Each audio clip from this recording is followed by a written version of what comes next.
Keseriusan negara dalam menangani tindak pidana perdagangan orang pada era pemerintahan Kabinet Merah Putih kini semakin nyata. Hal ini dipertegas dengan kehadiran Kementerian Perlindungan Pekerja Migran Indonesia yang sebelumnya hanya setingkat badan. Lantas bagaimana kementerian di bawah pimpinan Abdul Qadir Karding ini berstrategi guna mencegah dan menangani tindak pidana perdagangan orang?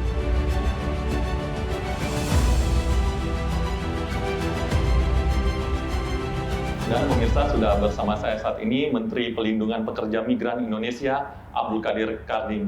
Pak Karding, apa kabar Bapak? Baik. Terima kasih waktu dan kesempatannya Bapak. Oke.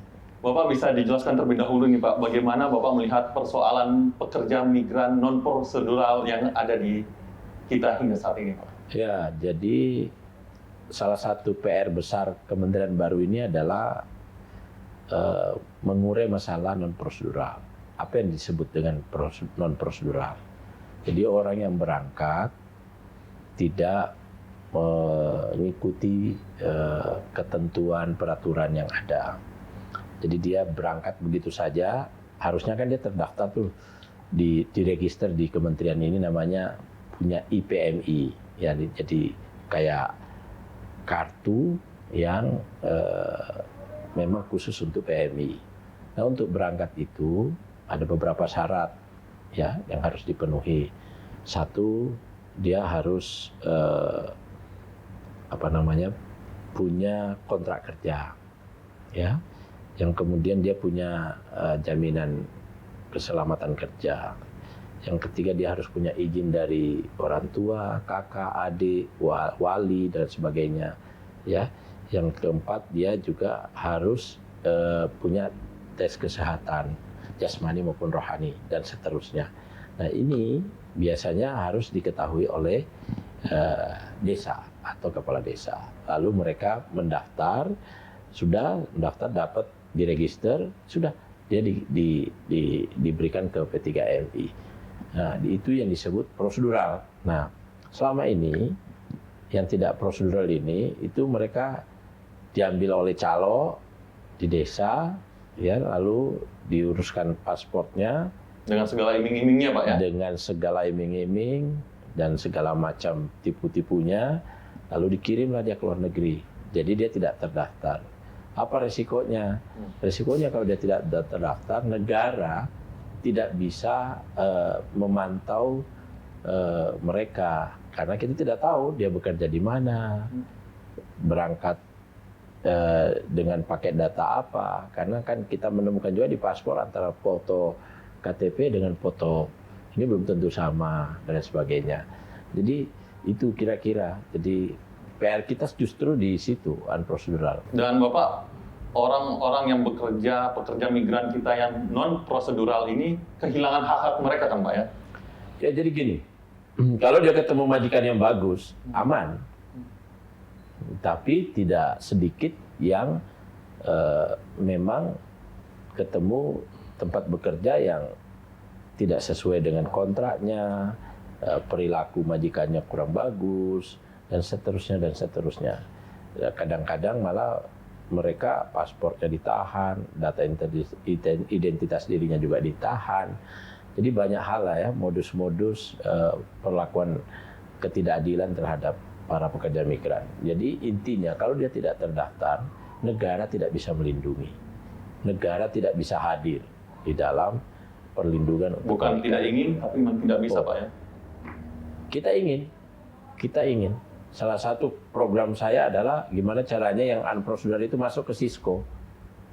Karena itu penting agar mereka mendapatkan perlindungan. Nah, data yang ada, jumlah PMI kita yang terdaftar itu 5.076.000 sekian, ya. Kemudian menurut survei BI, namanya unprocedural karena kita nggak punya datanya, jadi survei BI itu 5.400.000 sekian. Jadi lebih banyak yang tidak prosedural daripada yang prosedural. Nah, itu PR besar itu. Lantas Pak Menteri, apa nih yang upaya sedang dijalankan oleh Kementerian Bapak untuk memberikan perlindungan hingga negara bisa hadir bahkan untuk mereka yang non-prosedural? Jadi gini, dalam konteks pelindungan ada 3 tahapan. Tahapan sebelum dia berangkat, tahapan ketika penempatan, dan tahapan ketika dia pulang. Nah, sebelum berangkat, kita harus memastikan bahwa si A ini betul-betul berangkat dan syaratnya terpenuhi. Yang kedua, pelayanannya bagus, dekat dengan kantor-kantor pelayanan itu dekat dengan masyarakat. Yang kedua, tidak berbelit-belit, tidak ada pungutan. Kan itu dulu. Ya Tanpa kan? pungli, Pak ya? Tanpa pungutan. Itu di tingkat perekrutan. Setelah itu kita harus pastikan bahwa yang kita kirim ini adalah orang yang memiliki skill, atau kalau tidak memiliki skill harus dilatih dulu. Jadi dia harus punya sertifikasi profesi, ya. Yang kedua, dia harus kita pastikan mengerti bahasa negara tujuan. Kalau tidak, itulah sumber dari segala masalah, eksploitasi, perlakuan tidak adil.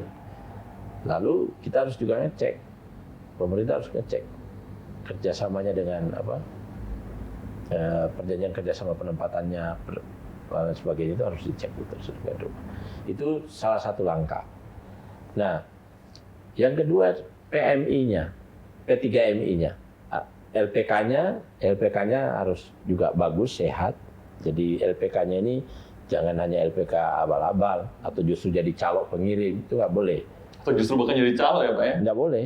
LPK itu hanya boleh melatih atau mau minta uang bayaran begitu mahal. Ini harus kita jaga. Oleh karena itu, saya berharap pengelolaan LPK yang khusus melatih ke luar negeri itu nanti biar menjadi kewenangan kementerian kami. Kalau sekarang kan Pemda tuh izinnya. Nah kalau itu kan nggak bisa kita bina, nggak bisa ada pengawasan, tidak bisa ada regulasi yang mengatur mereka sehingga bisa terkonsolidasi lah, istilah saya itu terkonsolidasi. Yang kedua di penempatan.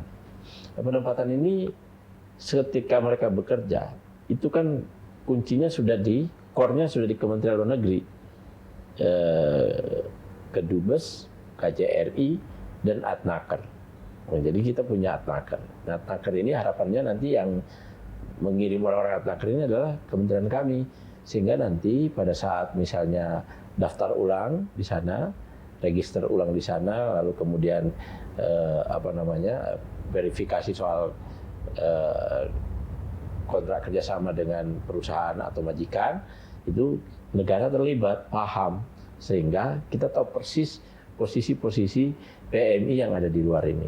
Nah, tapi kalau ada yang sakit atau ada yang minta pulang, ada yang pengen pulang dan lain sebagainya, ketika dia nanti sudah sampai di Indonesia, itu sudah menjadi kewenangan kami.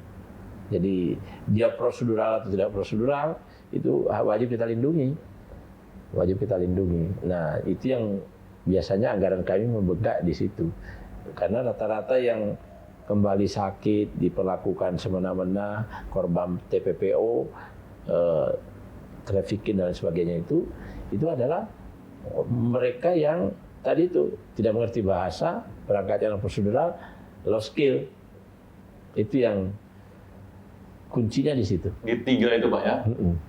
Lantas Pak, ini kan kalau di kepolisian kan kita ada Direktorat PPA PPO yang khusus untuk menangani soal perdagangan orang. Upayanya seperti apa sih Pak, elaborasinya dengan pihak kepolisian untuk mencegah tentunya? Jadi memang kalau menurut undang-undang TPPO itu kepolisian. Nah, tapi kan yang jadi korban rata-rata PMI, yaitu pekerja migran Indonesia. Oleh karena itu kami harus berkolaborasi, bekerja sama dengan polisian, dengan imigrasi, ya, agar bahkan saya pikir perlu ada satgas khusus untuk kepolisian kami dan imigrasi dan mungkin Menko Polkam, ya, termasuk Kementerian PPA dan juga Kementerian HAM, itu untuk satgas khusus yang targetnya khusus memitigasi soal-soal TPPO ini. Dan yang bisa dipastikan kalau Anda ingin menjadi pekerja migran, kalau ada orang yang datang memberikan janji bahwa jalan pintas secara mudah, patut dicurigai Pak ya? Kalau cuma modelnya paspor aja jangan. Jangan Pak. Jangan pernah mau. Pasti tipu-tipu itu. Nah memang problemnya tuh gini. Kayak misalnya ke Arab Saudi. Arab Saudi itu mereka pakai calling visa biasanya. Jadi undangan dari kerabat keluarga kerajaan atau perusahaan yang mungkin perusahaan kerajaan di sana itu diundang untuk umroh. Awalnya umroh, tapi aslinya kemudian konversi bisa kerja. Ini yang masih PR bagi kita sekarang ini. Baik, Pak Abdul Qadir Karding, terima kasih banyak Bapak atas semua jawabannya. Dan pemirsa, demikian tadi wawancara saya dengan Menteri Perlindungan Pekerja Migran Indonesia, Abdul Qadir Karding. TPPO ini merupakan suatu kejahatan yang extraordinary yang melibatkan lintas batas. Tentunya kita negara harus hadir dalam memberikan suatu tindakan atau juga perlindungan terhadap warga yang terindikasi korban TPPO.